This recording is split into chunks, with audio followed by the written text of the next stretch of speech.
it never takes place. Now, there are other insurances that can sometimes kick in, but your best insurance is educating your customers that wiring instructions don't change, and also taking quick action if one of your customers ever does become a victim. Because that quick action will save you and your customers thousands or more. Are there any questions? Yes, sir. The disclaimer in the email, how does that protect me? It is not a protection device. The question was, how does a disclaimer in my email protect me? A disclaimer in your email would just be an automatic piece of education that you would give out every single time that you send an email. So, and anytime you educate someone, you're helping to prevent them from being a victim. So if they do become a victim later, you can always say, hey, not only did I warn you when we had this conversation, I warned you every single time I sent you an email. Love you, honey. Yes, sir. You said we should report phishing emails to the FTC? I get many a day. You can. And I'm saying it's an option, especially if you're getting hit. You know, I know that our office recently reported some fake SoftPro emails just because every single person was getting like 15 of them, and then mysteriously they stopped. But it is worth it. But the one thing I would strongly encourage you to do, if one of your customers receives an email with one of these wire diversion attempts, definitely report that to ic3.gov. Yeah, that I would. I'm saying, I get emails from Wells Fargo, Chase, Bank of America every day, and I don't have accounts with those banks. I think you're just a popular dude. Yeah, that I happens. don't have to say anything. Yes, sir. When you call the banks, I'm assuming that they're recording the phone calls. Is there any reason that you should record the phone calls? So we have proof that there is something that you know? Or is that also? They tell you that. Well, I mean, that's up to you. Yeah, I think if you are recording, you have to advise the person on the other end of the line that you are recording, just for for compliance purposes. But I mean, and that's at your option. I would recommend, if you do, as you are calling the banks, to find out who you're talking to and get their employee number. Because that way, as you're documenting it later, you can say, pursuant to my conversation with Bob, employee number 123456, we talked about this. Yes, ma'am. All right, so I'm like the worst at remembering my password, and like probably everything you said, I'm guilty of.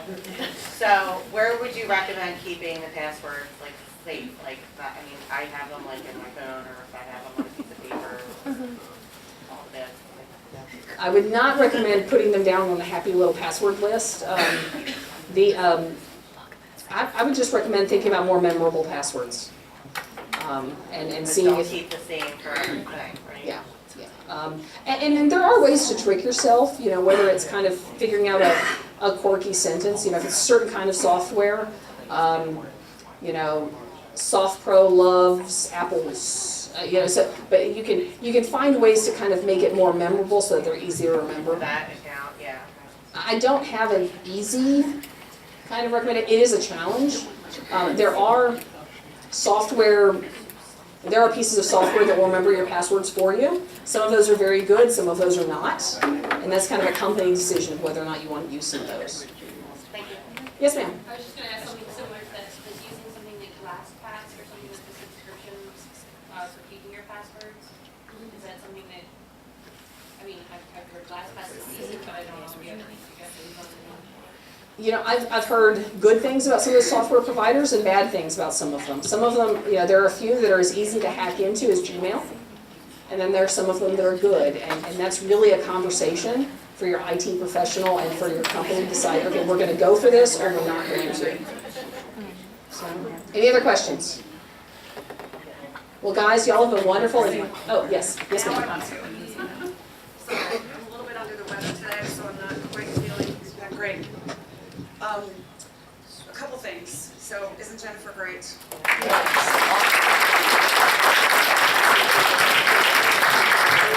So the key and thank you for being open. And the key, should I put it on? Okay, very good at this. the key for title insurance, as far as we're concerned, is to educate your clients. I know she said that, educate. I got a call last week from a real estate agent at 8:30 at night. Her buyers were going to settlement the next morning, and they already told the bank to wire it to a different account because they got an email from her. They thought it was from her. So she has now put that disclaimer. I was gonna say that, but Jennifer already did. She's put that on all of her emails. My wire instructions do not change. You must call me. So really, education is key. As a title company, we're going to be putting together a form. Actually, it's already being worked on, that you're going to have early on in the transaction to have your buyer sign as part of compliance. That says the wire fraud is so, big out there, and we'll tell you. So your client is aware, I guess is what I'm trying to say, that this can happen, and they know to just speak to you and not to just take an email. There's something else, and I can't remember. It's too much cold medicine. So I guess that's it. Ready to eat?